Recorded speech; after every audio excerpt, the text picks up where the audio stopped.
as many of you may or may not know this about me, is that I have always been in the business of education in one way or another. I used to joke and say that I kind of just started in kindergarten and just really never left. Went on through college, got 3 degrees, was a teacher forever, and eventually became a school principal. And something that I learned over the years as a teacher specifically, and you can ask any teacher that you know in your life, you can ask them this and they'll say the exact same thing, because I believe this applies to every single teacher in the United States, is that it used to be when you'd walk into a new classroom for the first time, you kind of look around and you figure out where you're going to hang a bulletin board or where you might put your desk or where you should put, I was a science teacher, the lab equipment, that sort of thing. And then there was a shift. There was a point where I realized that was no longer the first thing I thought about. I realized every time I walked into a new classroom for the first time, the first thing I thought of is, I can block the door this way. I can defend myself with this thing. I can get the kids out this way. It's really a terrible thing to have to consider these things as a teacher, but ask any teacher that you know in the world or in America, and they're going to tell you this is the first thing they think of when they see a new classroom for the first time, is how they can escape some sort of gun violence. And I'm here to tell you that I have a strong belief that there is an answer to this problem, and there always has been. Unfortunately, the White House, this one, the last one, the last one, the last one, none of them have ever done the right things when it comes to this. More so, the current White House, in my opinion, is using the National Guard in the wrong direction.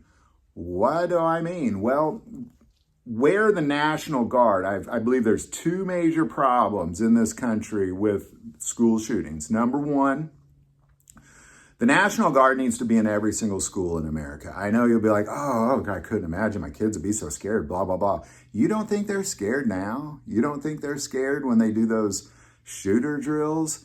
Like, this will give them relief and comfort. There should be 2 armed soldiers in a Humvee in every single school in America, and it ends the problem then and there, period.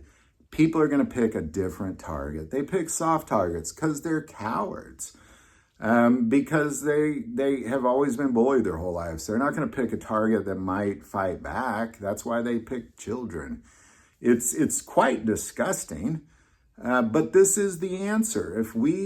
If the sun came up tomorrow and there were soldiers in every single school in the USA with a Humvee parked outside, this problem ends now.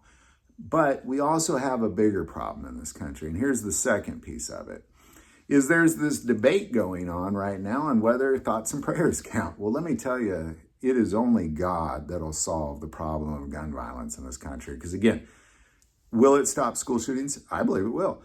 The National Guard, but they'll just pick a different target. And that's kind of the point, is there Americans in general, many Americans, if not most Americans, have a very poor value of human life.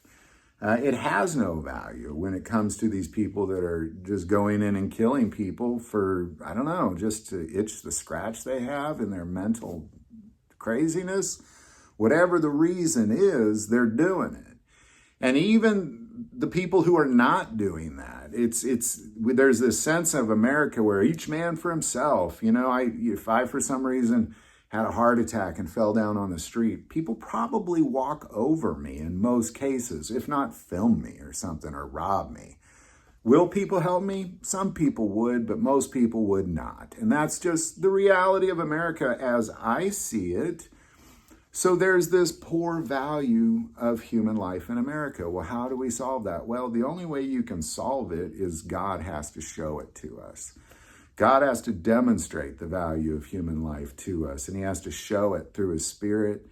And the reality is the way that this is going to go is often the way that the church goes. And the church is really not going in any kind of direction to value human life in America. So if you're going to follow the church's signal, the big bright light on the hill, so to say, Well, what are they shining that light on? They're shining the light on care for yourself, only feed yourself, only take care of what's in the four walls of these church. Nothing else matters. And if you yell Jesus in somebody's face, you did some evangelism.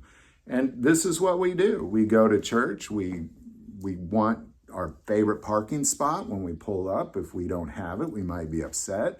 We go in, we want our favorite seats. If we don't have them, we're probably upset.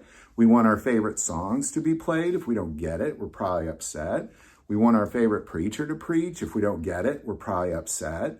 And that's all we do. And then we throw $20 on the plate and say, Jesus is totally happy with my behavior. Because the reality is, read Matthew 24 and 25. The church is not doing what Jesus said to do. Period. In America.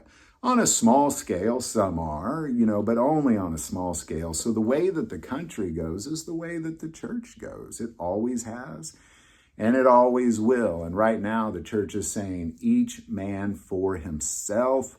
The only thing that matters is what's in these four walls. Feed yourself only. I pay my taxes. That hungry person can feed himself. And that gives a poor value of human life. So I argue that to many degrees, the church has some blame in this as well. They're leading the direction of the country, and we see that people just simply don't care about their neighbors anymore. And I mean, I don't even know my neighbors. Do you? Most people don't. It's not really a community anymore. It's just a place where people live and they fend for themselves. Overall, again, you might, there's obviously exceptions. I'm not saying everybody, but a lot. There is poor value in this country, and we're sending the National Guard in the wrong direction. And we're going to keep dealing with this. There you go, man. The debate with the prayer is there action or is there prayer? You kind of need both. In my humble opinion, but you need the right action, and you need to really get down on your hands and knees and beg God to stop the murder of children in our country.